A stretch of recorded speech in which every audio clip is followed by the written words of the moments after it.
Olá! Tá chegando a hora! Cerca de 800 candidatos fazem o vestibular de inverno da UFN na próxima segunda-feira e a gente traz as orientações para a prova. A primeira turma do novo curso de Inteligência Artificial e Ciência de Dados apresenta projetos para resolver demandas da comunidade. Salão de Iniciação Científica movimenta a UFN com pesquisas e debates sobre os desafios de fazer ciência no Brasil. Pró-reitor Márcio Tasqueto lança seu primeiro livro, Diários do Ano Zero. A gente vai saber mais sobre a obra. Copa do Mundo. Enquanto o Brasil se prepara para entrar em campo contra o Haiti, a gente entra no aquecimento com curiosidades sobre o Mundial. É agora no Universo Acadêmico. Fique com a gente!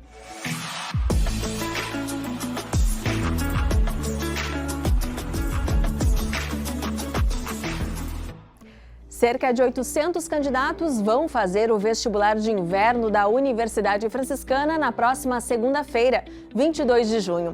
Eles disputam vagas em 30 cursos de graduação. O candidato já pode acessar o local de prova no site da UFN com o número do CPF. E preste atenção nessas orientações para a realização das provas. Os portões abrem ao 12:30. A entrada aqui no Conjunto 3 é pela Rua Duque de Caxias, número 789.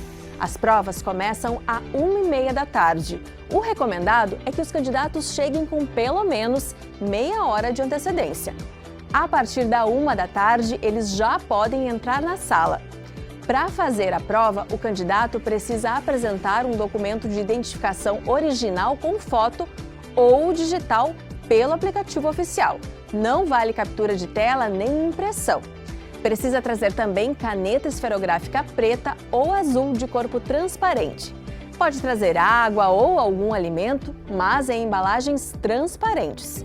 Lembrando que os candidatos para medicina respondem a 50 questões de múltipla escolha e fazem uma redação. E os candidatos dos demais cursos escrevem uma redação. Para não ter erro, é importante ler o edital com calma lá no site. E para ajudar os vestibulandos nesse momento tão decisivo, a gente foi atrás de dicas para um bom desempenho na prova. Vamos ver!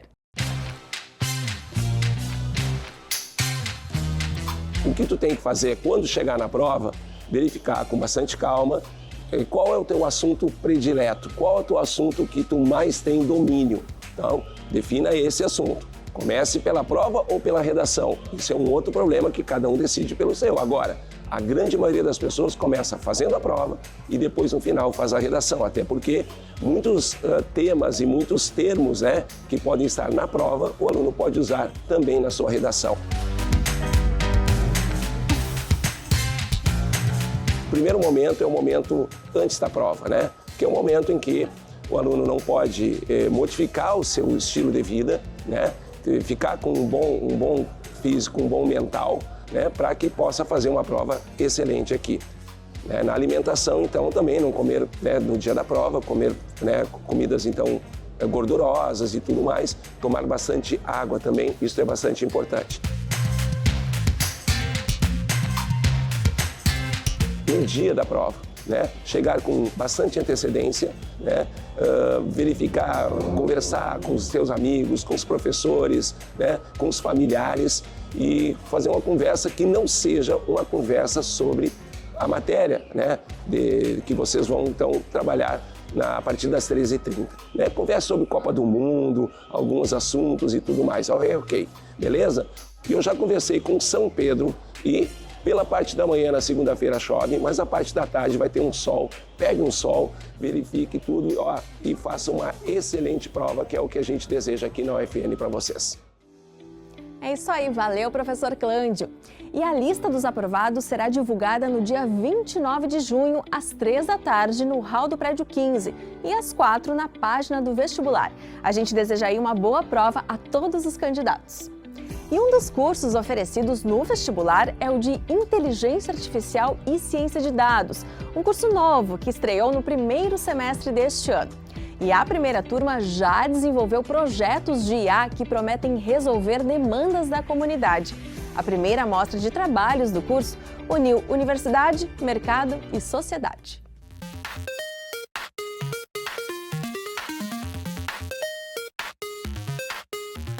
A IA aplicada à educação, à saúde e até à logística.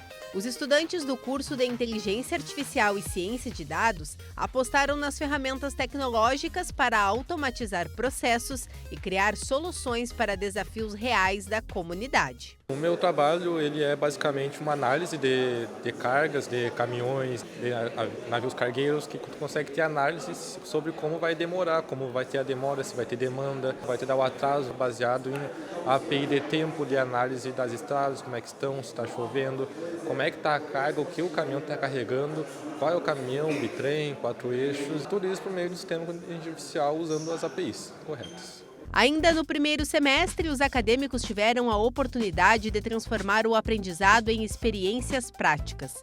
Ao longo dos meses, as equipes trabalharam na identificação de problemas, na construção das soluções e na aplicação dos recursos tecnológicos para atender necessidades concretas.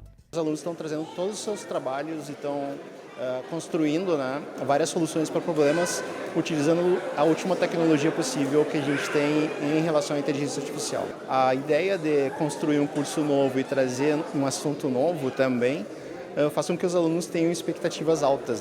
Os alunos conseguiram superar, inclusive, a expectativa que a gente tinha para os trabalhos. Como os projetos já podem ser colocados em prática, a mostra também reuniu profissionais que utilizam tecnologia. Para o Eduardo, que comanda uma Deep Tech especializada em drones de alta complexidade e robôs de delivery, acompanhar a evolução das tecnologias e investir em inovação é um diferencial para profissionais que desejam se destacar. Se manter atualizado, a gente que já está dentro da indústria da IA e que é uma indústria que se moderniza muito rápido, se atualiza muito rápido, é primordial que a gente esteja muito conectado com o ambiente acadêmico, que é de onde saem as principais inovações. Todo mundo acha que vai ser substituído pela IA, mas a IA veio para agregar, a IA veio para mudar a forma como a gente faz as coisas e tornar isso muito mais otimizado para o nosso dia a dia. Então a IA é uma ferramenta e não necessariamente a substituição do ser humano.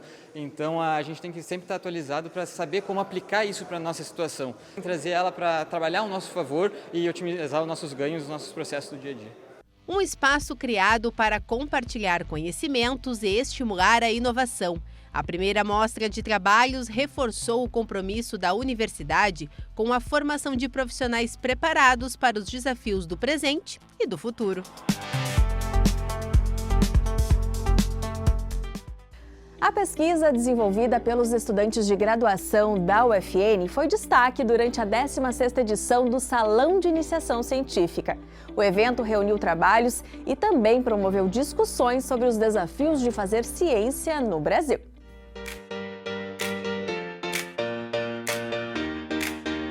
Já pensou em aprender a língua portuguesa por meio de um jogo? E com inteligência artificial? Essa foi a proposta de um dos trabalhos apresentados no Salão de Iniciação Científica da UFN, o SIC. O projeto usa a tecnologia para tornar o aprendizado mais interativo e estimular o desenvolvimento de habilidades linguísticas de forma dinâmica. São 6 cenas que o professor vai colocando uma por vez. Coloca a primeira cena, os alunos analisam, depois ele coloca as pistas que tem naquela cena e os alunos revisam. Depois passa para a próxima, até ao final eles chegarem a um suspeito. E uma ideia seria eles criarem um artigo de opinião sobre por que eles acham que aquele suspeito, aquela pessoa fez esse crime, exatamente. A ideia do jogo seria fazer com que os alunos, além de se divertir aprendendo, eles também interpretem, analisem, tenham atenção nos detalhes na aula. Além de criar novas ferramentas de aprendizagem, o trabalho também demonstra como a pesquisa pode gerar soluções aplicáveis dentro da sala de aula. O ChatGPT, ele tem ali uma potencialidade que é a partir do comando que a gente dá, ele gera as pistas, as informações para um jogo, com uma facilidade e uma rapidez. Daí eu pensei, vamos utilizar isso na sala de aula, na prática, mas para fazer de uma maneira adequada é melhor então fazer antes uma pesquisa sobre. E daí tive a ideia de fazer um projeto de pesquisa, submeti a UFN Fapergues o ano passado, então essa bolsa está completando agora um ano da pesquisa, utilizando em primeiro lugar o ChatGPT como uma ferramenta para gerar jogos educacionais.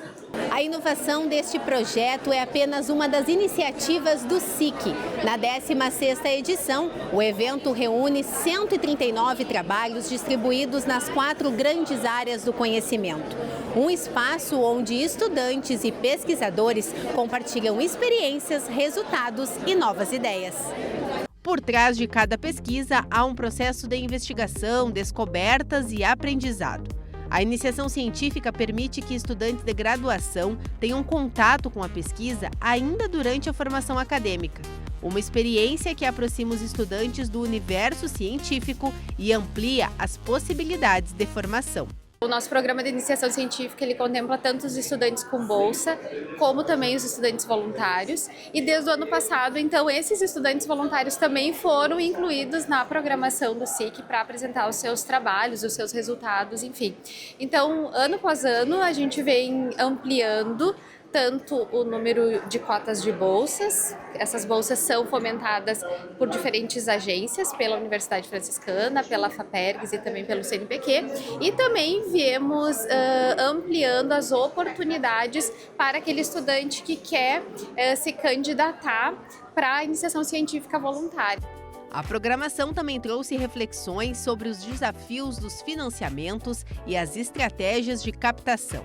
Na palestra de abertura, o professor Mauro Mastella provocou pesquisadores e estudantes a refletirem sobre a importância do fomento para transformar ideias em projetos capazes de impactar a sociedade. As universidades, elas são o centro do conhecimento da nossa sociedade. A pesquisa, a educação, a extensão é chave para que a gente tenha um desenvolvimento social de longo prazo, sustentável no Rio Grande do Sul. Ao mesmo tempo que a sociedade gaúcha, o poder público precisa investir recursos públicos em pesquisa, os pesquisadores, os alunos, os bolsistas precisam estar motivados a fazer a pesquisa que seja relevante, a pesquisa que soluciona os problemas que o nosso estado, o nosso território possui. A solução está justamente nos projetos de pesquisa.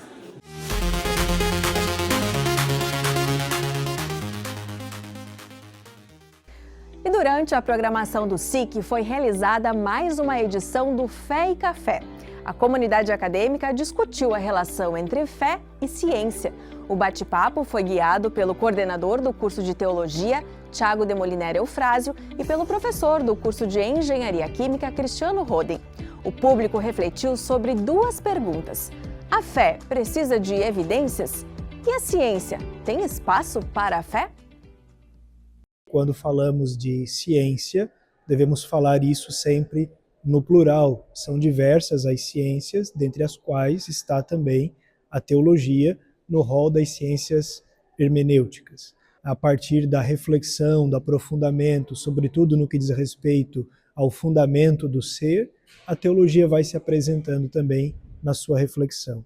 De modo que, quando falamos em evidência, nós estamos falando aqui daquilo que trata a ciência positiva, mas estamos falando daquilo que dá fundamento para o ato de fé, que na teologia é tratado do modo científico, ou seja, com racionalidade e com reflexão. A gente busca conversar sobre um dos paradigmas dos tempos modernos é que a ciência e a fé, elas andam em caminhos opostos, eles são contrapontos, que na verdade não correspondem. A ciência e a fé são questões complementares. Uma noite para celebrar a literatura. O pró-reitor de Extensão e Relações Comunitárias, Márcio Tasqueto, lançou na UFN o seu primeiro livro, Diários do Ano Zero. O evento reuniu estudantes, professores, amigos e familiares em um bate-papo mediado pela professora Adriana Martins. Nós conversamos com o autor para conhecer mais sobre a obra e o processo de criação. Diários do Ano Zero, uma obra poética sobre o isolamento, a memória e a busca pelo sentido em um mundo fraturado. Palavras do próprio autor, professor Márcio Tasqueto. Tudo bem, professor? Bem-vindo. Tudo ótimo, prazer estar aqui. Então, professor, a gente quer saber mais sobre a sua obra, né? Como o senhor trata dessas questões aqui? Bom, é uma obra multifacetada e que está estruturada em forma de um diário, né? Um diário, acima de tudo, um diário de um leitor que vai passando por diversas interlocuções ou intertextualidades, como a gente costuma dizer, no âmbito da literatura, por diversas outras obras, né? Mas que vai registrando isso numa sequência de dias, né? Uma sequência de dias que não tem uma ordem estabelecida, mas que vai construindo, o que eu posso dizer aqui que são os vestígios de uma intriga, né? Onde o leitor também do livro vai tentando montar esse quebra-cabeça, de alguma forma ir entendendo como esse autor, né, e esses registros do diário vão construindo a narrativa. Aqui o senhor dialoga com 3 grandes autores da literatura mundial. Como o senhor faz, né, essa interlocução? Olha, como leitor, eu sempre gostei de autores que citam livros, autores que escrevem livros dentro dos livros, né? E, para mim, o mais paradigmático deles, o mais significativo, que sempre me deixou muito intrigado com a forma e estrutura da poética que ele compõe, né, as suas narrativas, é Jorge Luis Borges, né, o escritor argentino. E é das grandes referências, né, do personagem, né? O personagem transita muito nos textos de Borges, e a partir de Borges ele vai a muitos outros autores. É como se o Borges fosse o fio de Ariadne no labirinto narrativo que ele vai encontrando, né, nessas diversas experiências. Mas além de Borges eu colocaria mais 2 ao lado, nas predileções desse personagem, né, que escrevem o diário, que é Julio Cortázar, né, um outro escritor argentino, também bastante conhecido, né, e contemporâneo de Borges, né, e o mais clássico, né, que é o Dante Alighieri, né. Então, de certa forma, os registros giram, né, em torno desses 3 grandes autores, mas eu diria que são as estrelas maiores, mas há muitos outros satélites, né, em volta desses planetas literários que são Borges, Dante e Cortázar. E ele vai passando, de certa forma, por muitas outras leituras, né, do cânone, sobretudo ocidental, né, que vai marcando, né, a forma como esse diário vai se constituindo também como o diário de um leitor adoecido. O senhor já ministrou aqui na universidade uma disciplina eletiva sobre Dante Alighieri. De que forma tem um pouco dessa disciplina aqui no livro? Eu acho que sim. Por quê? Porque a disciplina me permitiu também aprofundar as leituras sobre a Divina Comédia. Foi uma disciplina dedicada somente à leitura da Divina Comédia. Parece até uns 6 meses, né, dedicado, mas é quase nada para uma obra tão grande, com tantas possibilidades e camadas de leituras e de interpretação, né? São muitas as dimensões possíveis de entrada na Divina Comédia. E o contato com os estudantes, as leituras que nós fizemos juntos, os diálogos, os debates, foi aprimorando também a minha forma de compreensão dessa obra, que é uma das obras máximas assim, da literatura, né? E com isso eu vejo que talvez o livro não tivesse tido essa organização, essa forma, alguns fragmentos, algumas entradas e algumas formas de escrita, se não tivesse ocorrido esse diálogo com os estudantes, essa construção imagética, que também foi colaborativa, também foi dividida e compartilhada com muitas mãos, olhos e corações, né, diante da Divina Comédia. O autor do Diário do Ano Zero, ele é um leitor inveterado de Dante. Então, o Diário do Ano Zero, ele flerta com 3 cantos da primeira parte da comédia, que é a parte mais conhecida da comédia de Dante, que é o Inferno, né? E, sobretudo, com o canto 1, o canto 5 e o canto 34. Então, o leitor vai perceber o quanto esses cantos vão e voltam na narrativa, né? Desde aquele momento onde Dante está mais acuado e, né, no meio da sua vida, no canto 1, né, aquela angústia que é tão humana e que faz sentido para todos nós, até a sua saída no inferno, numa das frases que eu considero pessoalmente a mais bela da literatura ocidental, que é a última frase do Inferno de Dante, né? E por ali saímos a rever estrelas. De alguma forma, esses cantos, né, o 1, o 5 e o 34, estão presentes num looping, né, nos delírios e nas obsessões, né, não só literárias, mas também existenciais, que o personagem vai manifestando ao longo desse diário. E o senhor, como pró-reitor de extensão em relações comunitárias, o que pode falar sobre a extensão nesse livro? Dá para fazer uma união? Eu acho que é a pergunta mais difícil que tu me fez até agora. Mas eu acho que sim. Por quê? Porque, embora a gente esteja falando de literatura e uma experiência de um lugar que é, para mim, ainda bastante novo, que é o lugar do escritor de literatura, escritor de ficção, né? Tô mais acostumado com o escritor acadêmico, né?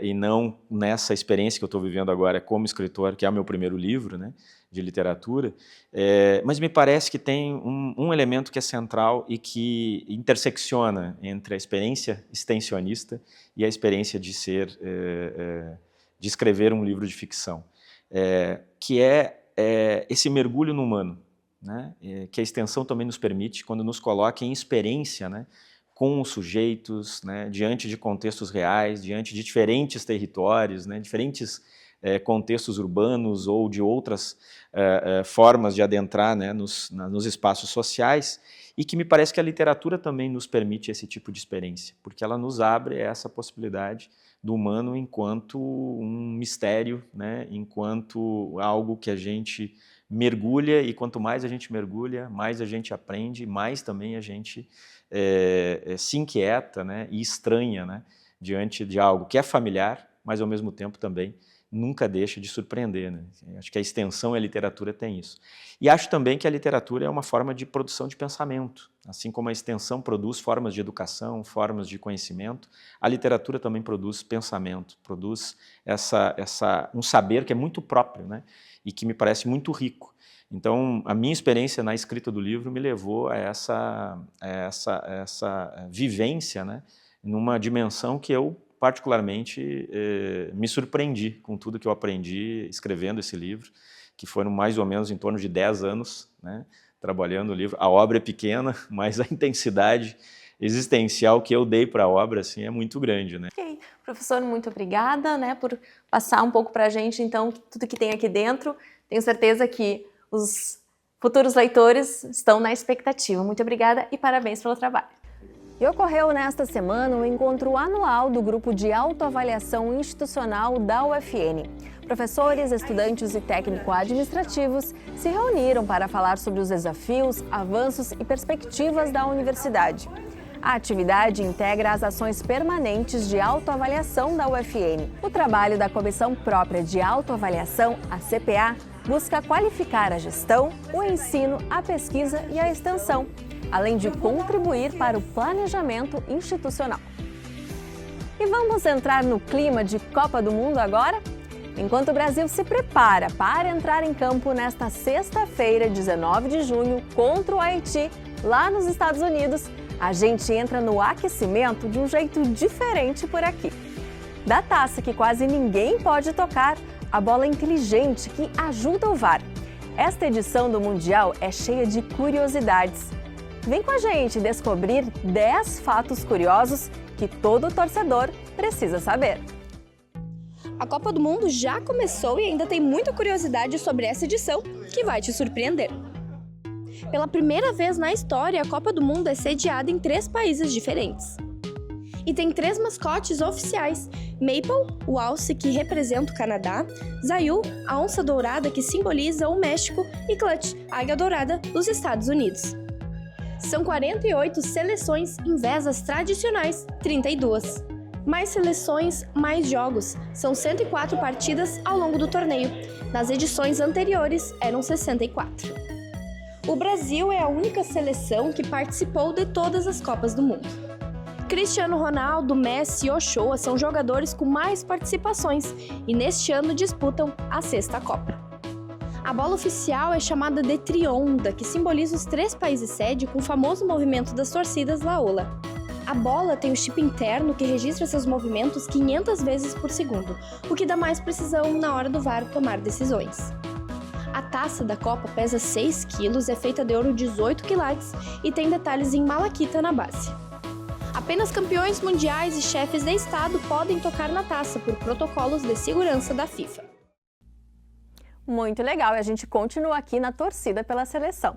E, gente, na próxima terça-feira, a Capela São Francisco de Assis, no Conjunto 3 da UFN, volta a receber celebrações eucarísticas. O espaço passou por uma reforma e será reaberto para a comunidade acadêmica no dia 23 de junho, às 5 horas da tarde. A missa de reabertura será presidida pelo arcebispo de Santa Maria e chanceler da UFN, Dom Leomar Brustolin. E a gente se despede desejando uma ótima prova a todos os candidatos que vão participar do vestibular de inverno na próxima segunda-feira. A equipe da UFN-TV estará acompanhando tudo de perto, com a cobertura especial nas redes sociais e também em uma edição especial do Universo Acadêmico. Por isso, na semana que vem, o programa será antecipado. Vai ao ar na segunda-feira e não na quinta, como de costume. O horário permanece o mesmo, às 7 horas da noite. Até lá! Muito obrigada pela sua companhia, um beijo grande, tchau!